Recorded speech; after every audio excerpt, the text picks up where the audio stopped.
Are you satisfied with the job you're having now?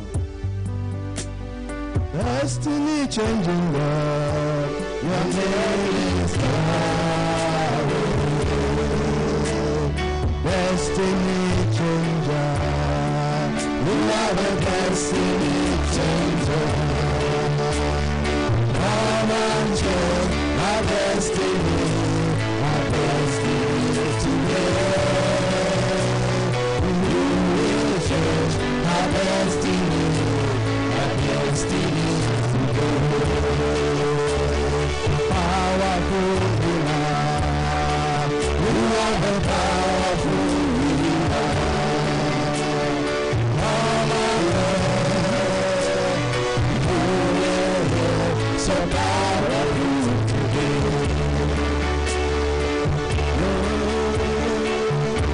Your name is you are the powerful living God. Your name is God.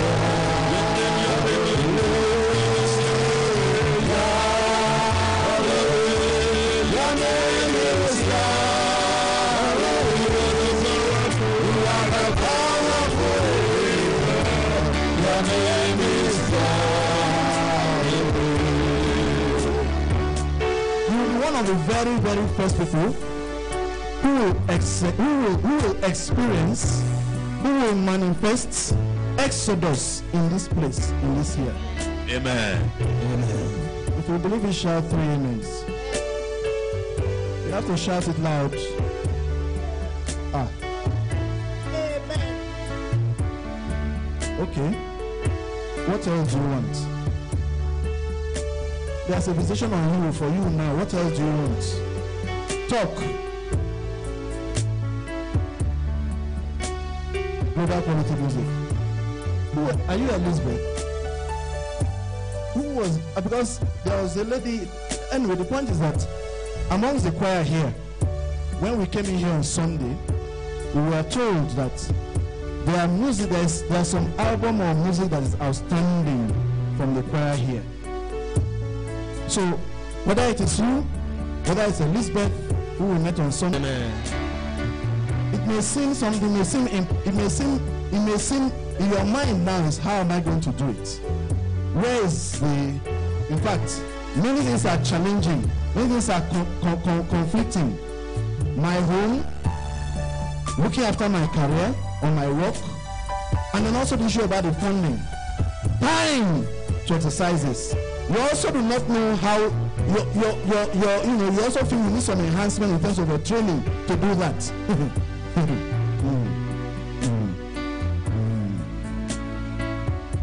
That is phase 2.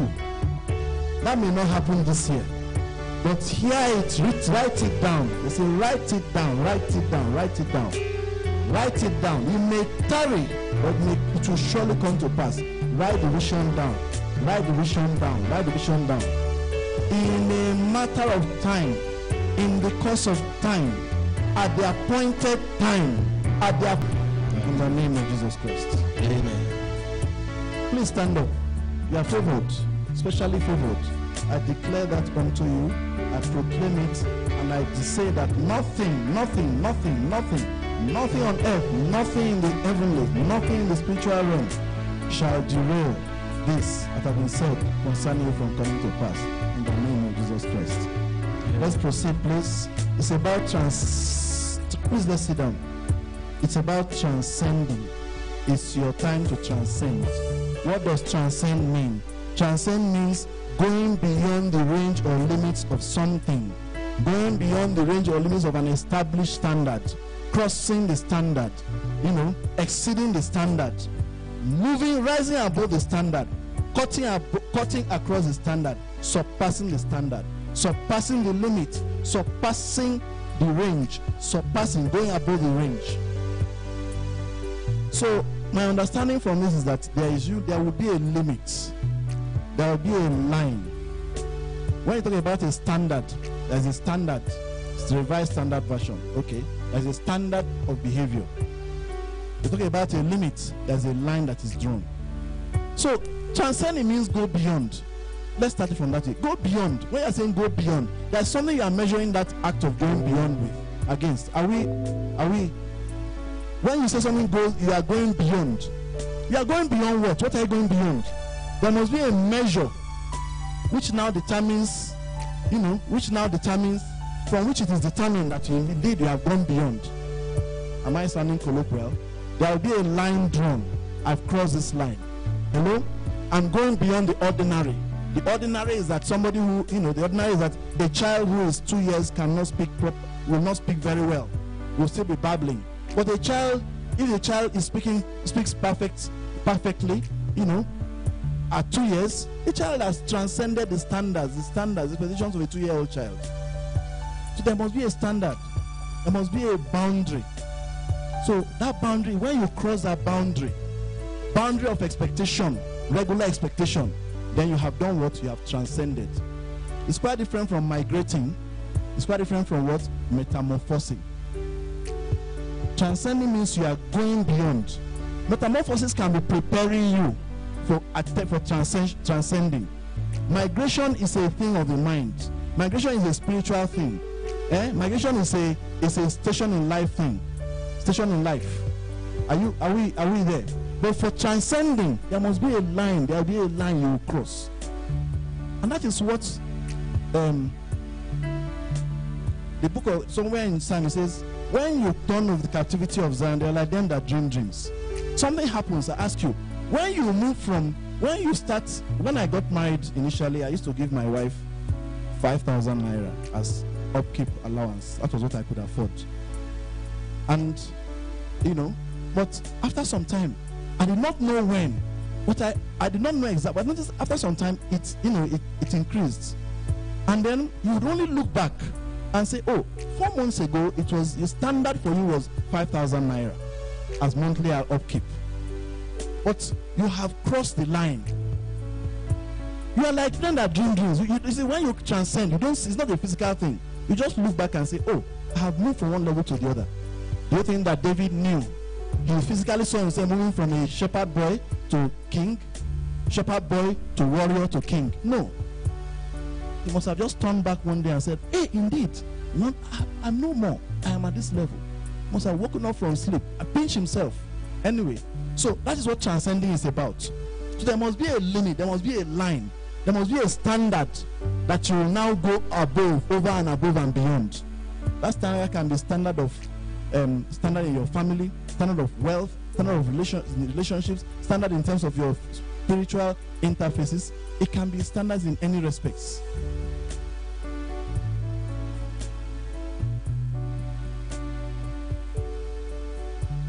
So let us look at two people, personalities in the Bible. Pick up something from them, learn from them, and then seek to attach it to our lives. One of them was Abraham. It's Abraham. Abraham was in this country of Haran. In Genesis chapter 12, I believe. He was in a country called Haran, a place called Haran. And he got the call and said, hey, my friend, start moving. So Abraham was also a migrant. Abraham migrated. And that was then, of course, his people started migrating. It was a trend for Israelites over the centuries. They kept on migrating. But Abraham migrated from Haran. What could he have been doing in Haran? His father had idols in Haran. Didn't he? I'm sure we know the story. His father had idols in Haran. And what could he could have just been one of the man's children. Nothing consequential was written about him when he was in Haran. Nothing. Haran must have just been a regular place. Nothing unique or special about Haran anyway. Because I looked around, I thought, and they just say Haran is somewhere in modern Turkey today. That's what nothing really is. And they dug and found out some historicals, but nothing iconic about Haran or people living in Haran. So Abraham was just a regular person, nothing special about him. Then he was called of God, and we know the story. But what I want to pick up from Abraham's case is this. He was called of God, he obeyed, yes. He loved his brother, his nephew Lot, yes. He had Abraham, he had Isaac, he had his wife Sarah, who took a time before they got married. We know all that. He was a fair man. He was a godly man. He was a just man. I want to take one aspect of his personality, in the story, which is this. How many altars do you know that Abraham built? Do we know? Sorry? How many altars did Abraham build? Well, okay, he was always, he would, like the altar in Bethel. He built the altar in Bethel. He built the altar in Bethel, and he went there again. If you said the altar he built in Bethel. So he worshipped God 2 times at the altar of Bethel. But he actually built 4 altars. 4 altars he built. We are not talking about the number of times he prayed or his level of engagement prayer-wise with God. But he built 4 altars. The first altar was where? When he was just called from nowhere. My friend, start moving from God. Come, start moving. That was Genesis chapter 12, verse 7. He moved from Haran and he got to a place called Shechem. And what did he do? He built an altar in Shechem. God had not demonstrated himself to him then. He just had instruction and he moved faithfully. I want to believe that is why he's called the father or hero, one of the heroes of faith, or the faith. He got to Shechem, built an altar. Then from Shechem, he moved to Bethel. And he built a second altar at Bethel. Genesis chapter 12, let's look at.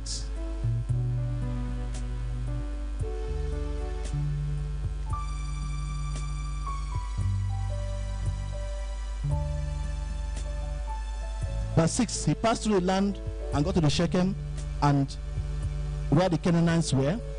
And Lord appeared to Abraham and said, to your descendants I will give this land. And there he built an altar to the Lord who had appeared to him. And he moved from there to the mountain east of Bethel, and he pitched his tent with Bethel on the west and Ai on the east. And he built an altar there and called on the name of the Lord. He called on the name of the Lord the first time. Then he moved again. He was led. He moved to Egypt, and from Egypt he came back to the south. Because as a family went to Egypt. The same trend happened with his children and children's children. It's the same occurrence. When he got to Egypt, he was with his brother Lot, his cousin or nephew Lot, as the case may be. And issues came forth there. What was the issue? The issue was that his nephew Lot, the boys of his nephew Lot and his own boys started having problems. And he did what? He said, let there not be strife between us, let us separate. And here was this man who had lost so, and he now asked his brother, his nephew, made the first choice of land, location, and went with what the eyes saw, and he picked the beautiful, physically beautiful location. And I ended up in Sodom. Abraham, being meek, kept his cool and took after his nephew had celebrated, which shouldn't have been. And then, what did he do when all this happened? He moved to his tent, verse 18 of chapter 13, and dwelt in Mamre, his first choice. And I did not. But it's all right. Abraham said, it's all right, not a problem. Let's leave it. Let's pack it. And he had the presence of mind to build an altar of worship, even after that incident that humiliated him, potentially, possibly humiliating incident. Before then, at Bethel, he had called upon the name of the Lord. Did he know the name of the Lord? God did not tell him his name. I hope you understand. Verse 1, chapter 12. The Lord said to Abraham, come out from your country. The first altar to say, okay, yes, somebody has spoken to me. Then when he now went to Bethel, he now built one and called upon the name of the Lord. My understanding is that, and if you look at the trend with Abraham over time, he must have started having some kind of communication with God after that time, after the first act of building the altar. Paul said he went to someone and said to an unknown God, and they built in Rome or Athens or so, Athens. But this was not to an unknown God. So Abraham built that altar, but he did not know the name of the person was doing the altar for. But because he was faithful and obedient and built the altar, God must have been giving him his name. Because they had started talking, after they started talking, relating very well. So there was no more an unknown God. The second one said he called the name of the Lord. Then he was building in confidence.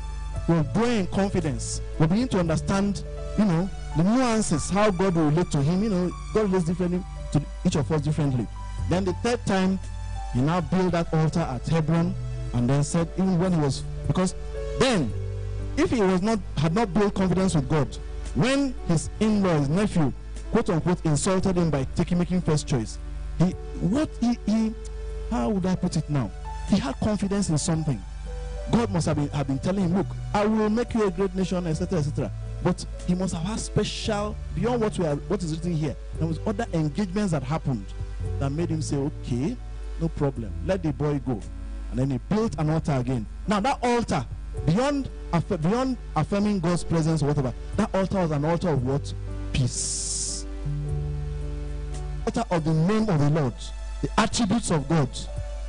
Are we in the name of God as well in that time? Ichabod, the glory of the Lord that departed from Israel. In Africa, that was the third altar he built.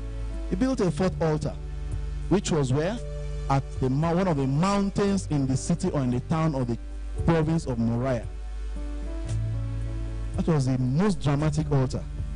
That was the most explosive one. That was the most powerful one. Altars have power. Altars have strength.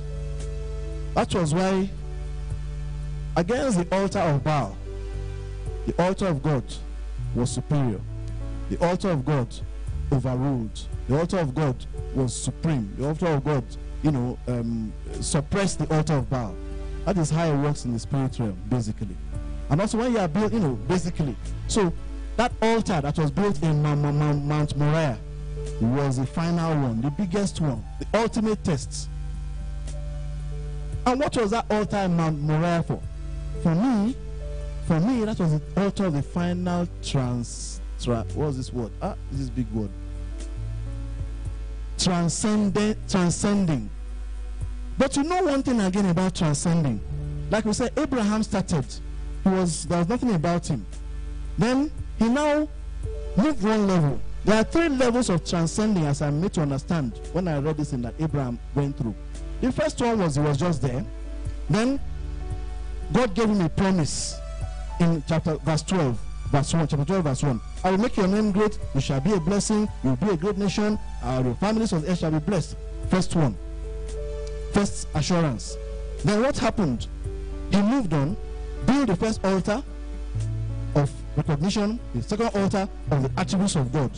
Then chapter 13 verse 2 says this: when he was going, verse 1 and 2, when he went off from Egypt, him and his wife and Lot came to, they said Abraham was very rich in livestock, in silver and in gold. So at that point, one standard of wealth, Abraham had transcended one standard of wealth, as at when in the context of Genesis 13 verse 2. That was what could have been the reason for that. Because he built an altar. He transcended one level of wealth. He said, and he was what? Very rich in cattle and gold and silver and people. It did not end there. I'm saying, after it was referred in 13 that Abraham was very rich, means one level of blessing had kicked in already. Then, and he was already operating at a level of blessing. But yourself, we'll come to that. He now was telling me whether we get what I'm trying to say. So at that point, he was already rich. Twofold rich. Then God now tested him the final test. In verse chapter 22 of Genesis. Says, let me try this. And one of those days when the fellow would have come to accuse the brethren, or when they present themselves the sons of God before him, he say, have you seen Abraham? The man has no child. But do what? The man still, I gave him a child. He had a problem with his wife. His wife instigated him. He went to sleep with the woman, and the same wife instigated him. Now put the blame on him and say, you are the one who went to the woman. Please tell the woman to leave the house. For the sake of peace, he asked the woman to leave the house, Hagar and Ishmael. And then he still was waiting. And then the word came, and then it was actualized, and he gave birth. And then that one child that he had, I asked him to deliver the child to me, and he did not question. He just said, okay. The boy asked him, where are you going to, my father? He said, the Lord shall provide, Jehovah Jireh. God must have used that incident to boast before Satan. Abraham built an altar there and placed the wood in order. And he bound Isaac his son and laid him on the altar upon the wood. So the altar had been built. Verse 9. And stretched out his hand and took the knife to slay his son. Then the angel of the Lord called him and said, hold yourself. Do not lay your hand on the lad or do anything for him. Now I know you fear God, since you have not withdrawn your son, your only son, from me. Then he now went to verse 16 and said, by myself have I sworn. Hey, by myself have I sworn. You know, it is when, from my own scope of my knowledge of the Bible, understanding of the Bible, is when God gets upset. When he got upset, when Israel was engaging in, he got upset, say, by my name. It was always when he got upset that he would use that phrase, by myself, by my name, according to my word. But this one was for a good cause. I don't recall him saying that. Or being recorded anywhere when he was talking, when he was sending Jesus down. He did not. I don't recall him saying, by myself, by my name, I will ensure that you will sacrifice. Our pastor explained today that even Jesus had an option, as at some point, as to decline this the choice of sacrificing himself. Abraham, Isaac did not even have an option. Isaac was obedient totally, but that's not the point here. The point is that God said, by my name, by myself. Because that's why I said he must have boasted with this thing to Satan. Then what happened? He now reaffirmed the wealth again and said, blessing, I will bless you. Multiply, I will multiply your descendants as the stars of heaven and as the sands which is on the seashore. So, he had already been blessed the first time. He said he was very rich. So, was there need to talk about blessing again? Maybe not. But God now set XYZ amount in his account. He had 10,000 goats. He had 5,000 shekel of silver or whatever. So there was a standard that had been defined and clear. But at each of these points, when he was being met by God, he was transcending, going above those standards, beyond those standards. But what was bringing about the transcendation? What was bringing about? These altars that he was building. Each of those occasions, most of altars. Even beyond the altars, what was he doing? He was communicating, like we said. After a while, he must have had a personal. God said to Abraham, my friend, he must have had a personal relationship with him. So they were talking. That's why Abraham could tell him, Lord, Sodom and Gomorrah, it was a conversation. Hello. It was a bargain. So there's something unique about them that have been developed, born and developed. So beyond building those 4 altars, and then coming back to Bethel sometime again to pray, he had personal relationship with him consistently. Then we look at David. David tells us in Psalm 37 verse 15. He says, 3 times a day will I pray. Because in the time of David, the reason why Abraham was building an altar then, one reason was because, he was still moving, he was migrating. So anywhere he went, he built an altar. The altar represents the presence of God in that location. And also historically represent the possession, occupation, occupancy. It was a mark of Abraham's presence and a mark of God's presence in that anywhere he dropped those altars. Like a beacon, the temple in my heart, I set up an altar and I water that altar 3 times a day. Then beyond that, he now told us again, because Abraham had the altar, but beyond the altar he had personal conversation and discussion with God. The same trend with David. David was what? David said in 119 verse 164, Psalm says, 7 times a day will I do what? Will I praise you? Which means beyond the regular 3 times prayer, there was always a point, there was a channel of communication open between man and God. For minimum 7 times minimum a day. In fact, 10 times a day. So the secret for David was that our brothers Muslims would do pray 5 times, isn't it? David doubled it. Watch and pray lest you fall into temptation. Abi? So David doubled it. David prayed what? 10 times, minimum 10 times a day. So he had a constant engagement. He had the altars 3 times a day, and then he had also constantly communication with God, like Abraham was doing. What happened then in the case of David? Was David at the level where he was? David was in fact, a view has it that David's mother, 17-year-old boy, 14, 15, must have started before 17 in the book.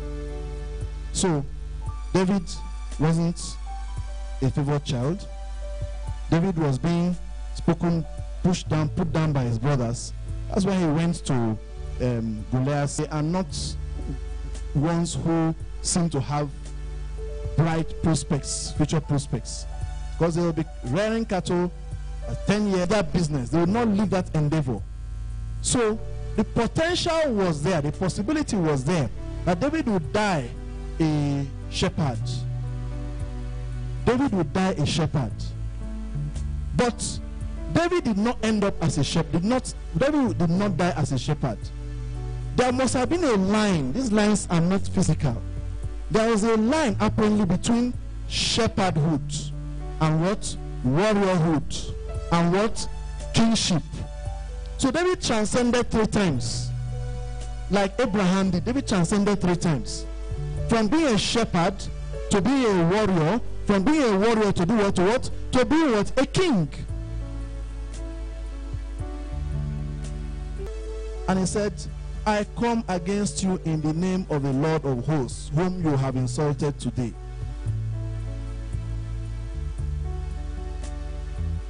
So, after he acknowledged the authority of God, that it was God who would give him victory. Are we getting it? Also, as a shepherd, he also acknowledged his success. He said, when those sheep and bear came to, lions and bear came to attack my father's head, the Lord strengthened me, and I tore the bear into pieces. Tore the mouth of the bear. The same Lord who strengthened me will strengthen me against this uncircumcised Philistine. So, in real terms, this young man, he was in tune with God. Like the pastor said, you have to be in tune so the fire will keep on burning. If the fire was not burning, the mountain, that bear and lion would have eaten him up. The bear would eat him up. Also, the same Goliath would have beaten him up. But he was always, the altar was always what? Aflame. 10 times a day, this man was in the presence of God. Was David wealthy? Was David wealthy? Look at 1 Chronicles chapter 22. Esau. He interceded for his brother. They said he was a prophet. So Abraham, from being a non-believer, became a prophet, and then what? An intercessor. Why was this transcendation? Did this transcendation take place? Because he had these altars he was always going to. He built up. He was also a warrior. As at the time he was, when we were from Haran, there was no story around about him. But there was a line he crossed. He did not challenge him. Because the king knew this man, there was something special about him. He wanted to bargain with him. Say, look, give me the people and take the properties. Abraham said no. Because of God, so that you will not say you made me rich, I will not take any property. So Abraham transcended. David transcended, like I said, from what? A shepherd to what? A warrior, and then to what? A king. But what is the secret behind all this? Having this altar in his heart, praying constantly 3 times, 10 times a day. 1 Chronicles chapter 22 verse 14 says thus.